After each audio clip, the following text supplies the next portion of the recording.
Coming up on Guys Talking Sports, we're back talking about the NFL. We're going to talk about our surprises, our disappointments. We're going to talk about everything NFL today. We're also going to talk about quarterbacks and how they're progressing as a whole. We're also going to talk about a couple of the NFL drafts of or what predictions that may come about at the end of the season. We're all back. Adrian Catwell, Earl Ross. We're back with Guys Talking Sports, and it's coming up next.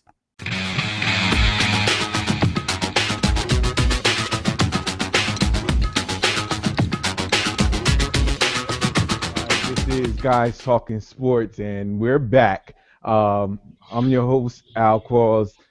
Sorry for the long delay, the long layover, but we're back. So we're going to get right into it. I got my boys with me, Earl Ross and Adrian Catwell. So, fellas, man, how's everything going? Bonjour. Doing all right on this side of town. All right. Well, we're gonna get started. I know we've been sort of in the background, so we're just gonna jump right into it. We're just gonna start talking about the NFL. So I'm just gonna start asking questions to you guys. Let's just start off. I know that NFL is in Week 10 right about now, and I'm just curious as to who are your surprises and disappointments in the NFL right now so far, I should say. That's a good question. I'd like to go first, Ace. All right. I guess for me, biggest disappointment, I guess, is the NFC East as a whole. I mean, injuries happen and all that good stuff, but the Cowboys, their QB play, I think their inability to have a somewhat decent quarterback is part of the reason why they're not doing very well. That and their defense is just letting them down week after week. Inconsistency of Philly. You don't never know what you're getting with the Redskins from week to week. And then, of course, the Giants had some bad luck there at the beginning of the season.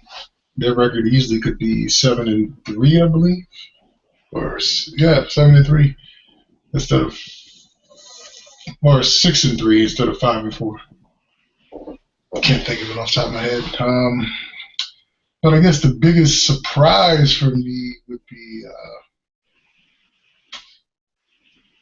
I guess, probably Cincinnati, based on the way they looked in the off season. I know they just got beat yesterday by a pesky Houston squad, but I'd have to say by far Cincinnati and Oakland. The Raiders are playing surprisingly well, despite what the record states. So I would have to say Cincinnati and Oakland, and the NFC East is my what the heck is going on type of crew. Yeah. Go ahead, Earl. I would have to say my biggest surprise, and for different reasons, it's going to have to be the Seattle Seahawks, and not surprising that they're doing good, but surprising that they're doing this bad. I mean, they did lose some defensive players, but I think the trade that they made in the offseason for the tight end, losing a lot of their offensive linemen, which has not been really talked about. I think that was a bad trade. I thought it was a bad trade when he pulled the trigger on that. And you lost a couple of people in the defense, which offensive line. You lost your center and you lost 2 right guards and some picks, for the tight end from the Saints, who has not produced nearly as they thought he was when he was with the Saints. Different type of offense, different type of QB. So you would expect some growing pains, but the way they've looked has not been good at all. And my biggest disappointment, I would probably have to say,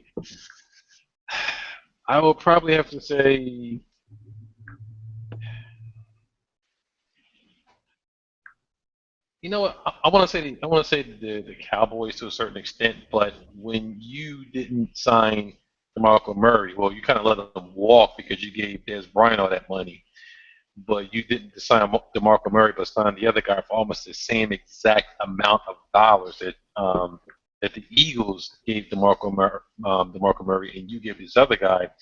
If they would have had DeMarco Murray on that team, running behind that line, it would have made Matt Castle and Brandon Whedon look much better. And I think they would have been able to keep the ship afloat until Des Bryant and Tony Romo got back. But once they let him go, I was like, that was it. Because McFadden and the other guy, Julius Randle, they're good, but they weren't going to running behind that line. Uh, all right. Yeah, those are very, very, very interesting surprises and disappointments. My disappointment, I have to say this, is right now would be the Indianapolis Colts.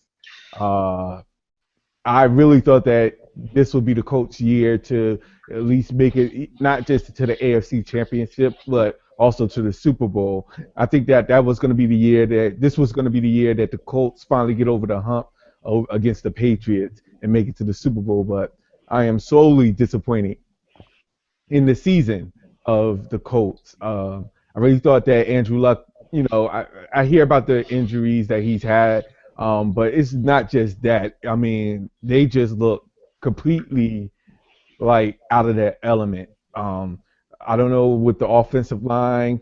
I know the running game was always a big suspect, but I didn't think that it was going to be that bad. So I put the Colts as there being my biggest disappointment. My biggest surprise for a different reason is no, I take that back. I do want to give it to the Carolina Panthers for still being undefeated. Um, but I don't think that's really much of a surprise as this whole issue with Peyton Manning and the 10 weeks that he's been, quarterbacking for the Denver Broncos. And, even though the Broncos is having a good record, it's not no thanks to Peyton Manning. He now surpassed Brett Favre in I believe touchdowns, but in passing yards, one of the two. But I guess the whole thing has been like the Broncos haven't been winning with Peyton Manning. It's like seems as though that they've been winning without him. He's been more of a game management manager than an elite quarterback this season. So I'm very surprised at how the Denver Broncos is winning. Uh, that's big. That's pretty much my biggest surprise. But it's not a knock to the Carolina Panthers for still being undefeated. Though. Yeah, I'm surprised that they still are undefeated. I mean, that their division has just been extremely, very weak, surprisingly weak. I mean, you had what happened to the Falcons? I mean, they came off in the first couple of weeks very, very hot. I mean, I thought even when they beat the Giants, I didn't think they were that good, but they were still streaking. They were like 5-0, and then all of a sudden, what they lost like two out of their last three. I'm not sure what to make of it. No, I completely don't know what I could not answer that question at all. I kind of figured that they would do some type of drop off, but not this significant. And hopefully they'll right the ship because it's after week 10 and hopefully they get their things together. But you're right because Atlanta was one of those teams that was actually doing well. It was really starting off real hot, and then all of a sudden they just became ice cold. Yeah, but I do like the job that the Carolina Panthers are doing. I mean, the offense.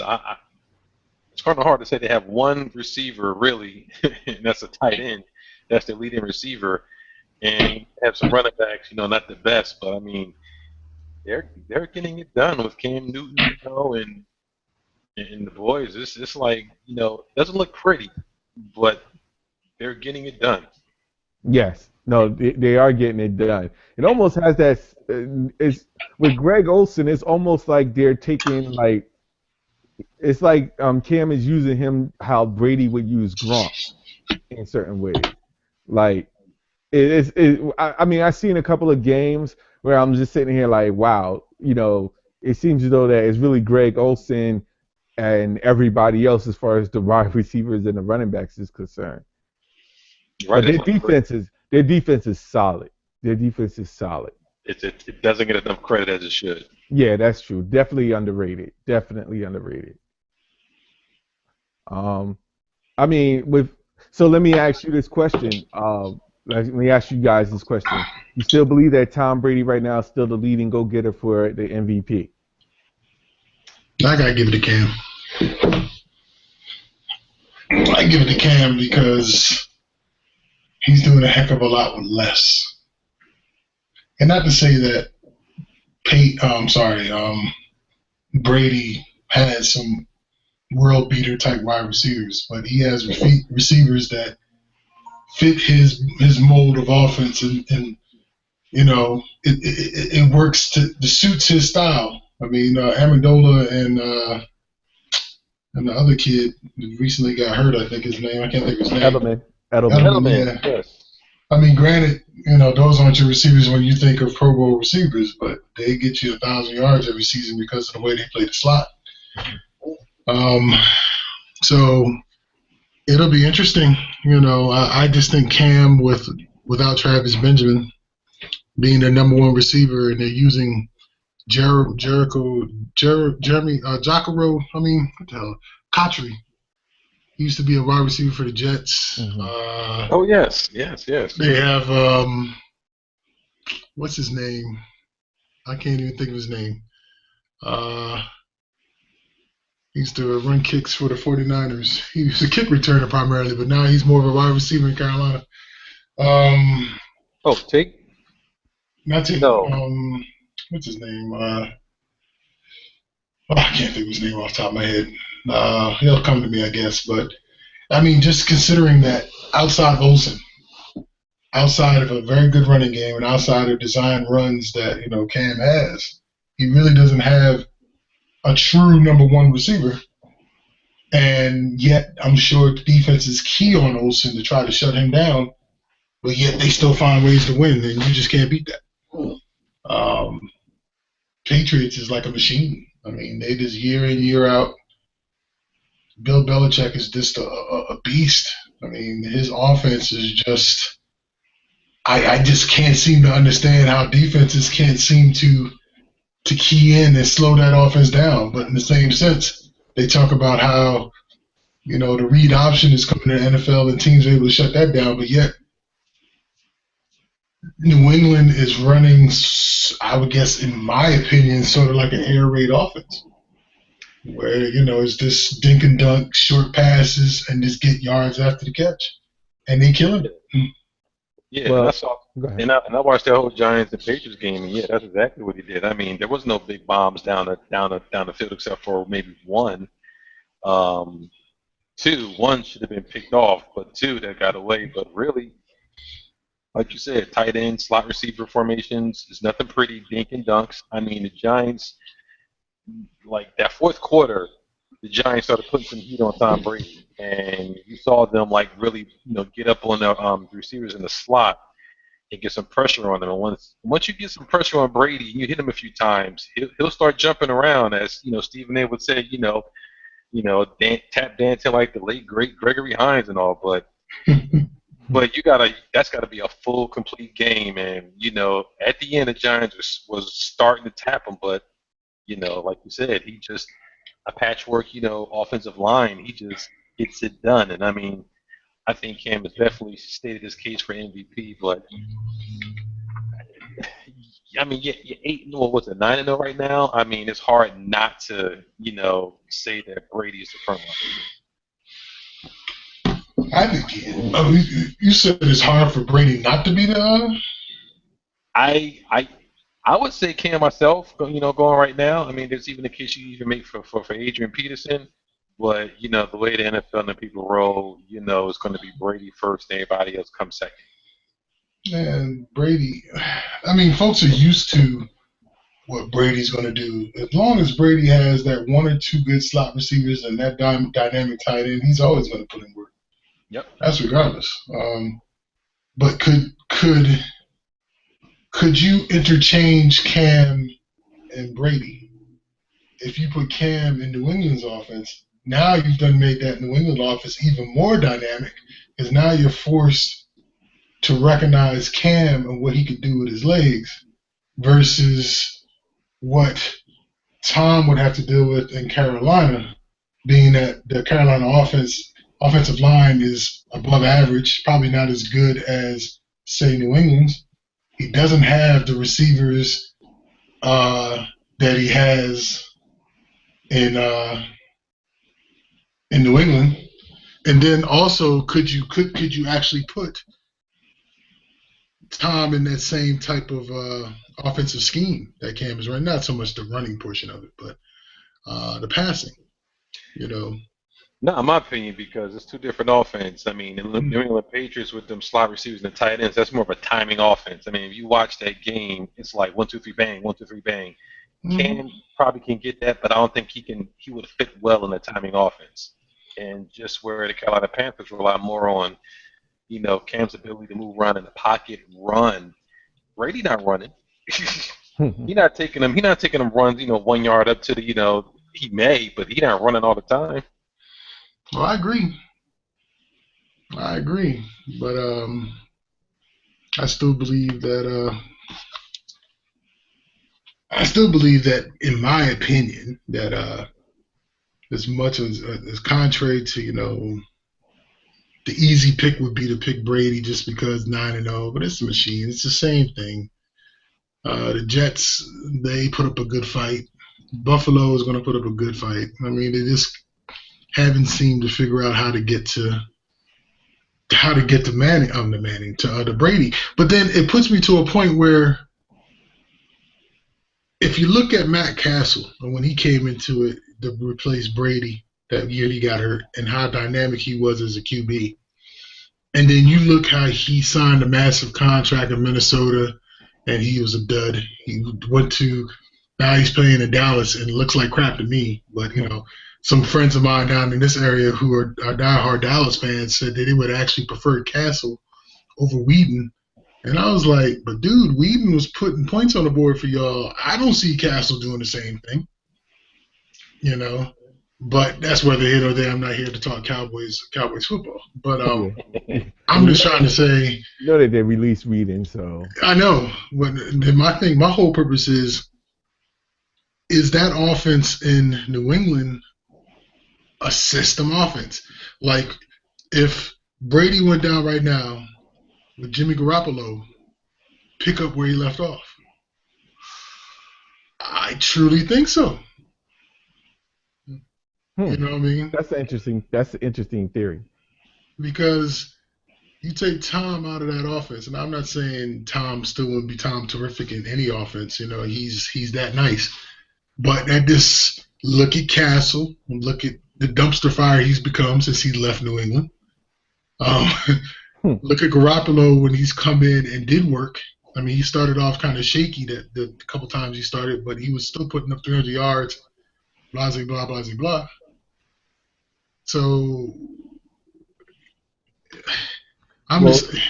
even before Tom Brady, when Drew Bledsoe was in there, he was putting up those type of numbers too. Not better as Brady's numbers, but it was good enough to be recognized. Right, that's and true too. And when he left, when Bledsoe left, that's when it went downhill for him as well. So I think you may be onto something. It may be the system itself. Mm-hmm. Because if anybody is implemented into the system, like you said, and can produce, that's something to take notice on whether or not Brady would actually do the stuff that he would have done on another team if it wasn't a system type offense. I mean, you flip it and then you take Mark Sanchez with his days at the Jets, but then you put him on the Eagles, you look like a world beater. Mm-hmm. He dropping 300 and 400-yard games in the simple, in Chip Kelly's offense. I truly believe that quarterbacks can live and die based on a particular scheme that an offense or a coach is running. And if a quarterback is put onto the right scheme, and obviously Belichick and his offensive coordinator staff and that whole offensive side of the ball are onto something great, and they realize that no matter how much they go about it, outside of the Giants being, having to catch that 1 year to win the Super Bowl and then, of course, beating them again in another Super Bowl, who has really been that one team to really stop the the Patriots. It's only because of I guess it was the NASCAR package that they called it in New York at the time when they had the speed rushers and everybody was putting so much pressure on Brady that he couldn't perform at the level he would normally perform. Well, yeah, I mean, you think of that. I mean, you think of the teams that have beat them in the playoffs, on the AFC side. You have to look back at, the Ravens, who've actually probably had their number more so than the Giants Hmm. and the Pittsburgh Steelers. And, you think the three consistent things out of those teams when they beat them and played the Super Bowl has been pass rushing up the front. You rush Brady, you mess up his timing, he doesn't react well to that. He can't be like a Cam Newton that could improv and run and take them hits. When you mess up his timing, same way as Peyton Manning, they get flustered, and that's when they start throwing picks and they start, taking sacks and fumbles. Hmm. I agree.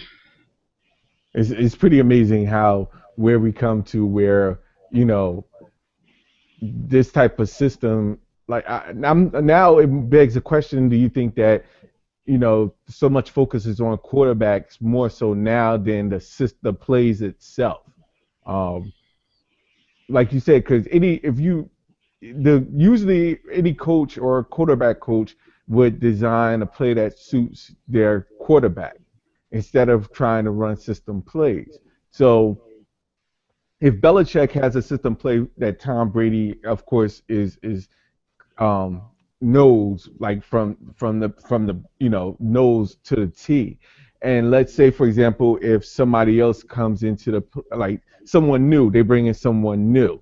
Do you think that they would change the whole system, the whole playbook around the quarterback, or do you think that the quarterback should be studying the plays that the coaches give them and adapt to those type of plays. Like if a quarterback doesn't know the West Coast offense and comes into a West Coast offense, do you think that it would benefit the quarterback more so the team, or you think that it would be more beneficial to change the playbook to benefit the quarterback? I think I think the if we're talking New England, I believe New England studies the quarterbacks that are coming out in the draft and upcoming draft and really get a good idea who they are. The reason why they were so quick to get rid of the quarterback who was down in Houston that Houston eventually cut is because I think they drafted him and what they believed was the dude that could possibly succeed Brady when that time came, but they made a dud. There was a bad pick. That's when they went and got Garoppolo.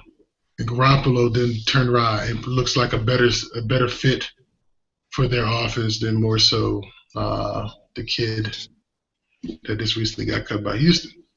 I think New England in their front office does a phenomenal job as far as really analyzing the draft and really taking a hard look at who they believe would be the best scheme players for their team, and that's why they've been so dynamic for so long.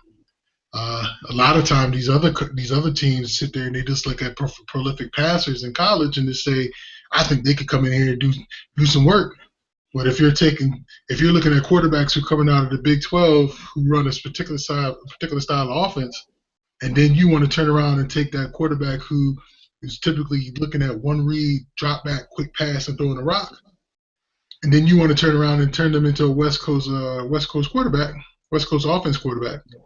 Of course they're going to fail because they're not used to sitting there trying to read a defense and try to predetermine where they need to throw the ball based on what they're seeing in the defense.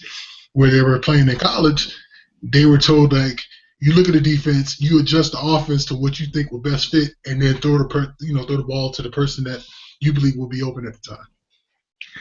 No, I agree. Yeah, I agree. I think depending on the scheme and the quarterback and how well you think he can acclimate to the system, I think you may have to tailor in the beginning, some plays to be able to utilize that QB's talents, and then eventually work them into the offense. I mean, if I cite the perfect example, that's like the Green Bay Packers. I mean, You look at Brett Favre and you look at Aaron Rodgers. I mean, not this similar.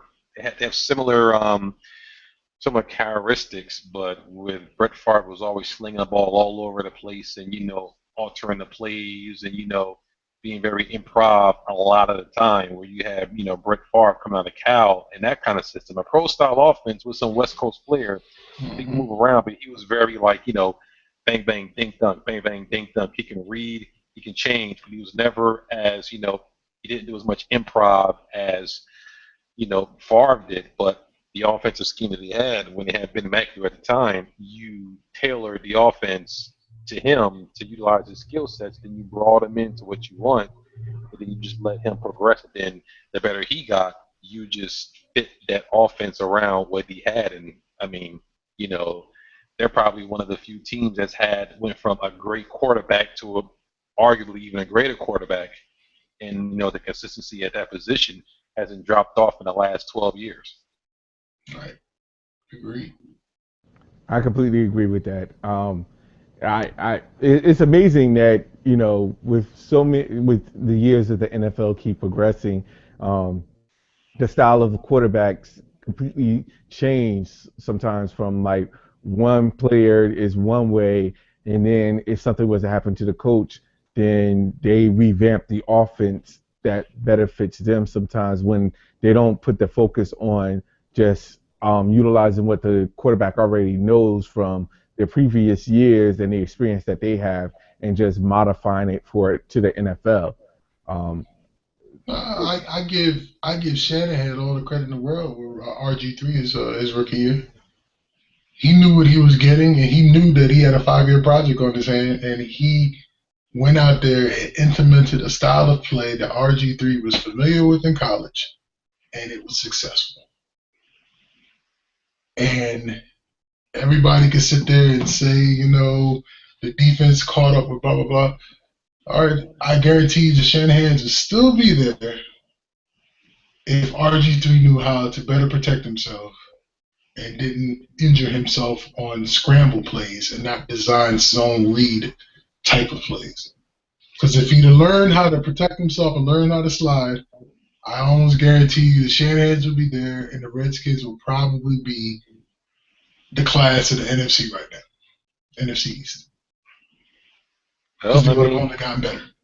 well, that situation down there, it's blame to go around. Shanahan's, RG3 himself. I mean, they nobody did themselves any justice, but I totally agree. I mean, but you look at RG3, you look at Seattle. With Russell Wilson, is he the best QB in the league? No. No, Is he a pocket passing QB? no. No. Can he be?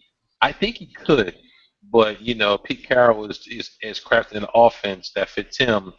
But the more onus has been on the defense to be able to mask a lot of his deficiencies. Now he's getting a lot better. Well, he was getting a lot better. He's regressed the first half of the season, but you look at him, you look at Kaepernick in San Francisco 49ers, they changed coaches, changed offensive coordinators, and Mm-hmm. he just went from bad to worse. So I mean, like you said, it's you try to tailor it to meet these new age QBs that are coming out of college that you're picking. I mean, some of our friends think that, that's a whole different story. Black QBs can't play. They can, but you have to just get the offense to get it acclimated, and then you work on everything else afterwards. Shit, if you want to talk about Kaepernick and me being, I guess, not a fair weather, I am a friend, not a fan, but that just goes to show how much of a front office that the 49ers have and didn't recognize how dynamic a Coach Harbaugh was. Granted, he might have been a little rough around the edges, and he may not have been the easiest guy to talk to, but the dude knew quarterbacks, and he recognized that he had a talent in Kaepernick. And the offense flowed when I think the offense coordinator at the time, last name was Roman. When Roman was the offensive coordinator, they knew exactly how to run. They knew exactly the plays they needed to use. They didn't have to run the zone read a whole heck of a lot to have the defense recognize and respect that Kaepernick can burn you with his legs. And by doing that, that froze the linebackers just enough where Kaepernick, with his laser arm, was able to get the ball all over the place. You know what I mean? And you take Roman away, you take Harbaugh away, who Harbaugh, a quarterback by trade, was able to nurture Kaepernick into being a better quarterback than he is now, and now he's gone. Nigga, what you got? Crap. You got Blaine. Now they're making Blaine Gabbert look like he could be a world beater, and I refuse to believe that crap. I think he's No. garbage. This solution is Blaine Gabbert. You don't have a QB. And the beautiful thing about it is, I said this, and I'm saying it now. Today is what, November 17th, 9:51 p.m. 2015. I truly believe that the 49ers are going to be dumb enough to let Kaepernick walk. Chip Kelly is going to sit there, mouth salivating, drool running down his chin, sitting there like the evil mastermind, Smithers, ooh, excellent. They're going to snatch up Kaepernick, and I swear to God, the Eagles are going to take off. Because he finally will have a QB that can run his offense. I don't want him in. I don't want him in NFC East.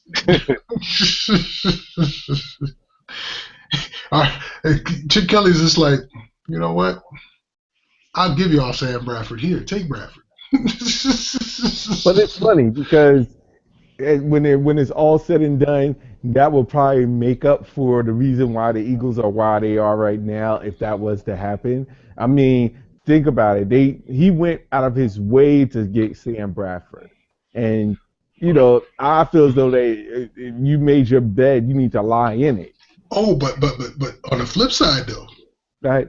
how smart does Chip Kelly look by letting Nick Foles go to St. Louis? Because Nick Foles is playing like pure trash Yeah. in St. Louis. But here's the thing. Here's what I don't understand, because imagine if Nick Foles would have stayed with Chip Kelly and the Eagles. Like, it couldn't have gotten that worse where last year he was with Chip Kelly and the offense was still taking off. You know what I'm saying? So, like you said, it could be that when Nick Foles went to a different system, it's not fit for him. It's not suited for him. He probably was better suited staying with the Eagles. I mean, like, he had a choice, but still.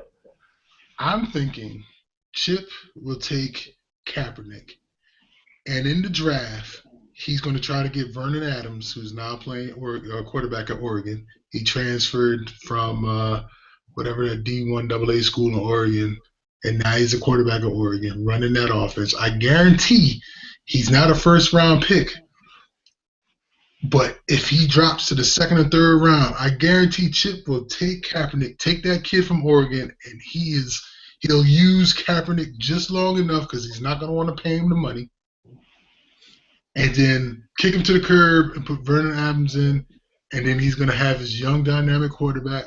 He's going to have his young dynamic receivers.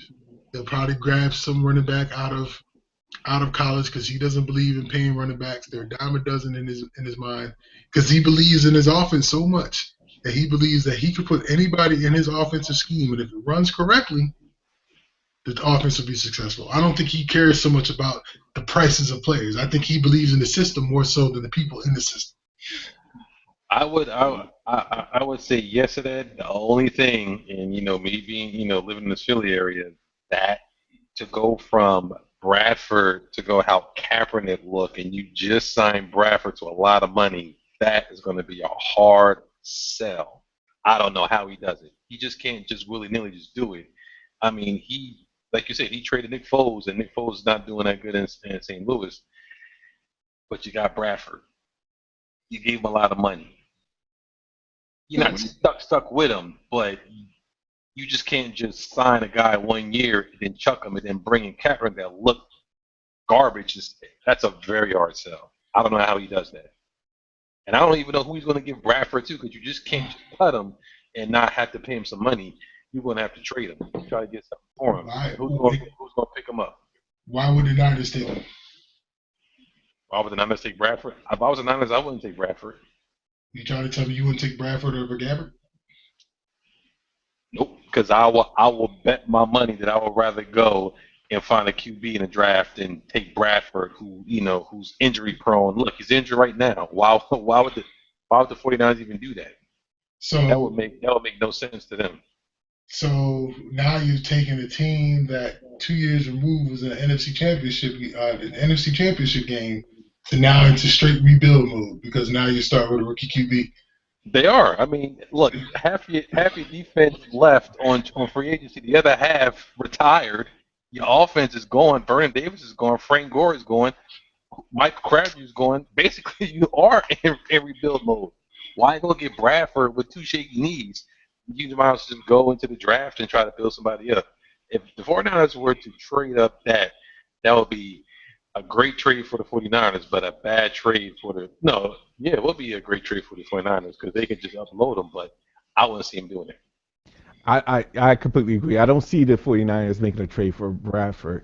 However, I do see still Kaepernick being like, I mean, maybe coming to the Eagles as a part of free agency and probably keep it um, Sam Bradford as a backup. So now you got two high priced quarterbacks on your team because they're afraid to either trade or let go of Bradford.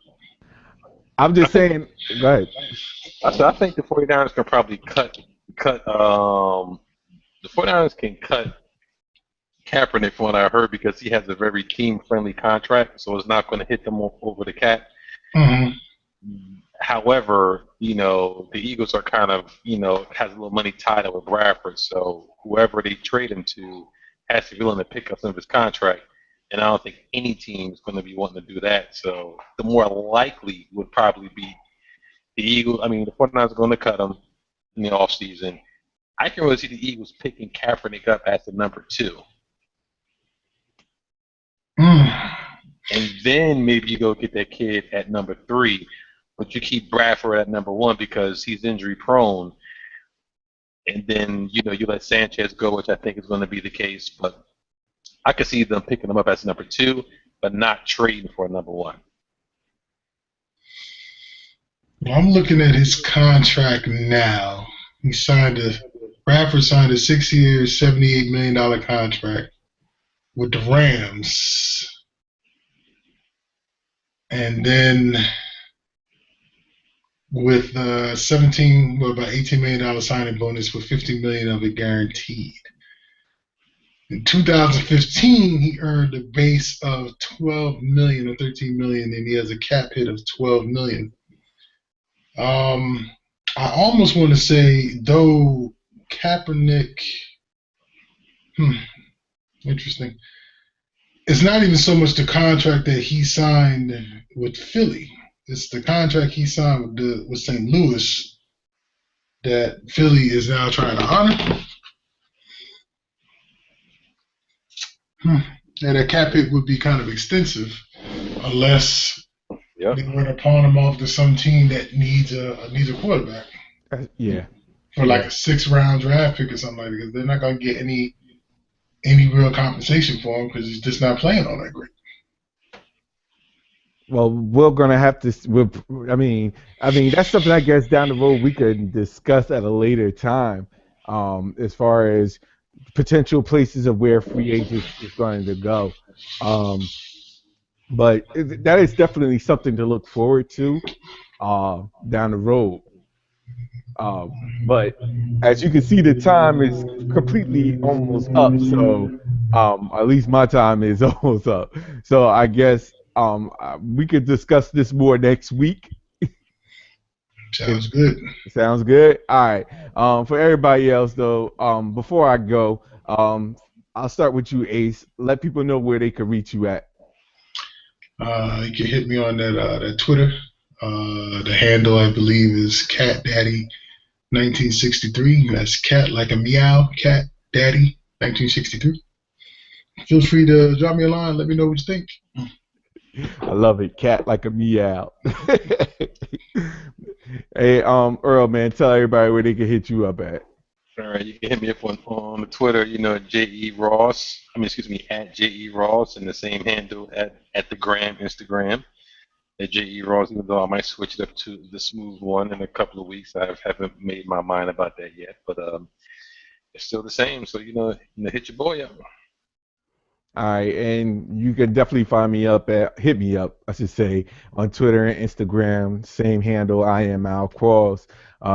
Thanks to everybody that's been asking about what guys talking sports. We're gonna get back into the flow of things starting now.